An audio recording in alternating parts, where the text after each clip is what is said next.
Ok, me pidieron que explicara un poquito de lo de los chips. Aquí va. Los chips se dividen en, obviamente cada uno tiene sus categorías o sus nombres. Algunos son chip de llama, este chip explosivo, este chip rojo. Se nota más con los de colores, los morados y los dorados. Este será chip de ignición, chip de ascua, chip de interruptor, en fin. Otra cosa que importa es que los chips se dividen en sets. O sea, además de los sets por nombre, también en el momento de armarse hay dos sets, uno que son todos los brazos y otro que son la cabeza y la columna. ¿Por qué es importante esto? Bueno, del lado derecho vemos que dice algo que se llama matriz explosiva. Bueno, el nombre no importa, pero que dice matriz. Esto quiere decir cuántas partes del set se tienen. Por ejemplo, yo tengo este y este que son del mismo set, por lo cual me dice que tengo dos de dos. Y la segunda parte es, bueno, y por tener 2 del 2, aun si lo tuviera sin estrellas, me daría daño crítico del 7%, nada más por tener las dos piezas iguales. Pero si ambas las tengo con una estrella, entonces me está dando el 9.5 porque tengo la matriz de una estrella, es decir, tengo ambas piezas con una estrella. Si yo tuviera dos estrellas en uno y el otro, no me va a subir, seguirá siendo 9.5 hasta que yo tenga 2 y 2, entonces en ese momento me subirá al 12.5. Por eso es que yo estoy priorizando mis doradas aquí, porque me es más fácil conseguir dos doradas que estén acá y las subiendo de poco en poco que tener que subir las cuatro y luego irle subiendo estrellas. Entonces, en vez de eso, estoy intentando conseguir aquí las moradas que sean, por ejemplo, chip de llama, para que me esté dando crítico de bestia y todo, y eventualmente conseguir las piernas. De esa manera me estaría dando, aunque no las tenga con estrellas, si llego a tener las cuatro, me estaría dando, por ejemplo, daño 90 de crítico, perdón, daño crítico de 3% más crítico de 90. Prácticamente eso sería. Eh, sí, ahora me preguntan de repente, ¿me conviene que lo tenga o ponerle buen chip o todo a su apoyo? Es lo mismo de siempre.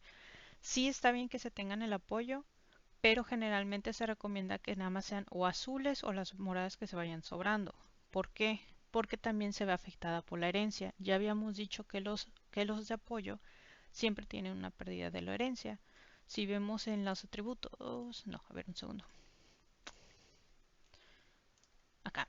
Si vemos en la herencia, vemos que va a haber una pérdida del 50%. Es decir, aunque yo le ponga los chips mejores al apoyo, se va a perder los 50%.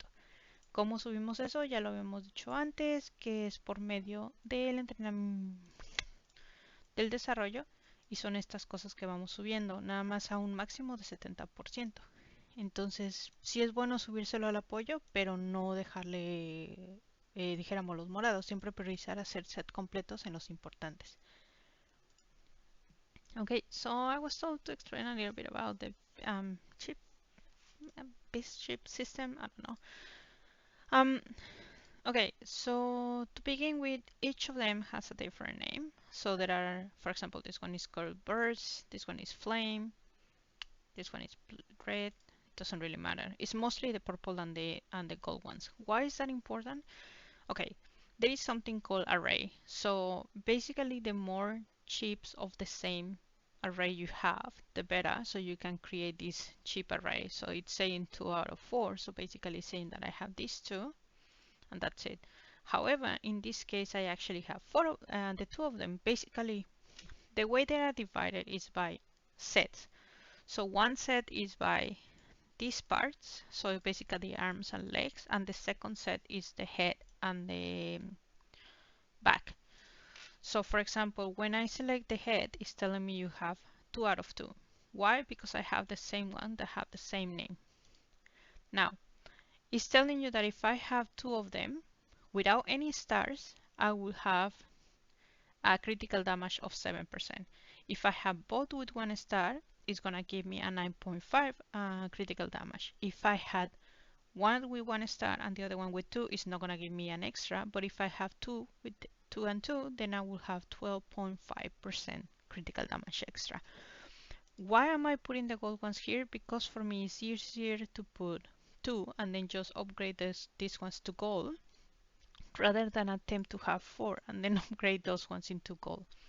So my aim at the moment is to try to get these ones with gold and this one with purple. Why? Because just by having the 4 of them, even if I have 0 tag, it's gonna give me a 60% to 60% chance to grant the leader a critical damage of 13%. So if I start getting stars or so on, it's gonna give more. At the moment, because I have 2 PCRA, it's only gonna give me the critical damage of plus 50. So it is quite important to try to aim to have arrays. At least the minimum is 2. It doesn't really matter if we don't have stars to begin with, but that is quite important.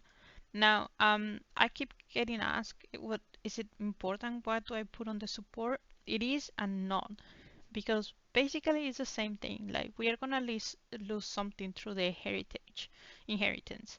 So basically, if you put a really good one into the support, but then you lose 50% out of it, then it's not that good. In that case, you put the good ones into another pair or even on the main one.